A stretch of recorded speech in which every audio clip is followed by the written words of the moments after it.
Good morning, juniors, and today we are going to keep talking about cell metabolism. We are going to talk about specifically cellular respiration. So our objectives for today, I can explain the purpose, location, and equation for cellular respiration, and I can identify the reactants and products of cellular respiration. So, a quick review from yesterday. We learned that plants make glucose during photosynthesis.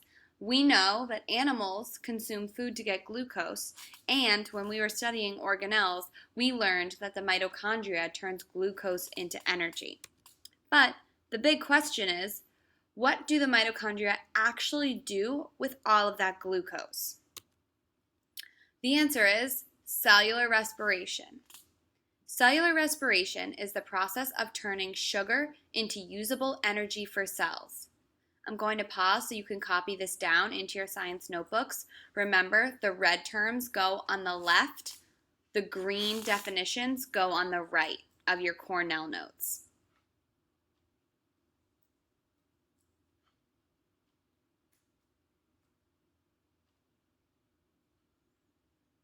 If you need more time, pause the video. I'm going to move on. So, cellular respiration takes place in the mitochondria, the red bean-shaped organelle, and it's what turns sugar or glucose into usable energy.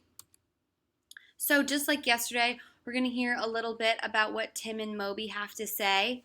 So, here we go.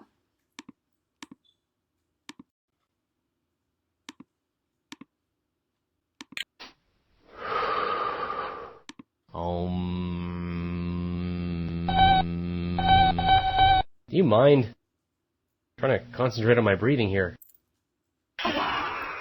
Dear Tim and Moby, is respiration the same thing as breathing? From Chad. I'm practicing deep breathing, but breathing and respiration are two different things. Breathing is part of the respiratory system, a group of organs that deliver oxygen from the air we breathe to cells throughout the body. Respiration, or cellular respiration to be exact, is what living cells do with that precious oxygen. Right, we all need oxygen to survive. But did you ever stop to wonder why? Yeah, that's what I thought. We use oxygen to process glucose, a simple sugar that provides all the energy cells need to function. All day long, your digestive system is busy breaking down food and turning it into glucose to power your cells.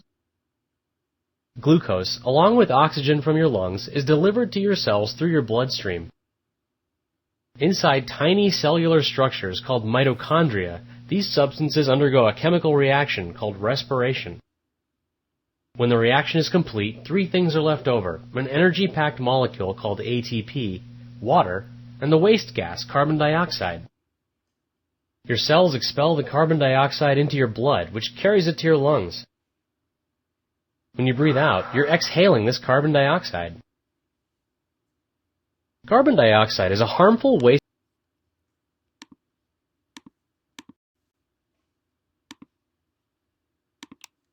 All right, so like Tim and Moby said, respiration is not the same as breathing. Cellular respiration occurs in all organisms because all organisms, plants and animals, need energy.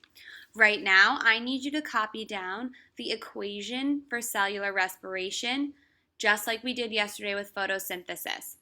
I'm going to pause, but I want you to notice that my reactants are underlined, my products are circled or boxed in both the word equation and the chemical symbol equation. I'm going to give you a little bit of time to copy this down. If you need longer, please pause the video.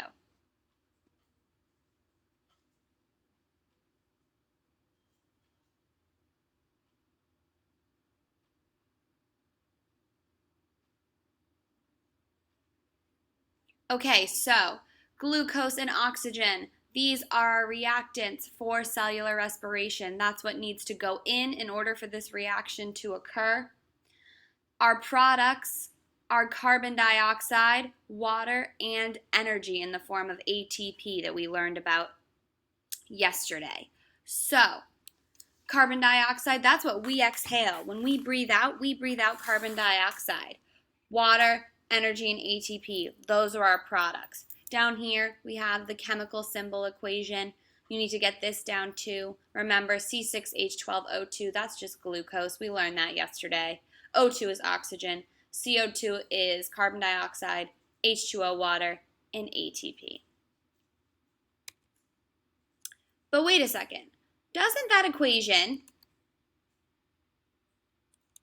look a lot like the photosynthesis equation we saw yesterday, except in reverse? Sure does. Photosynthesis and respiration are chemically opposite.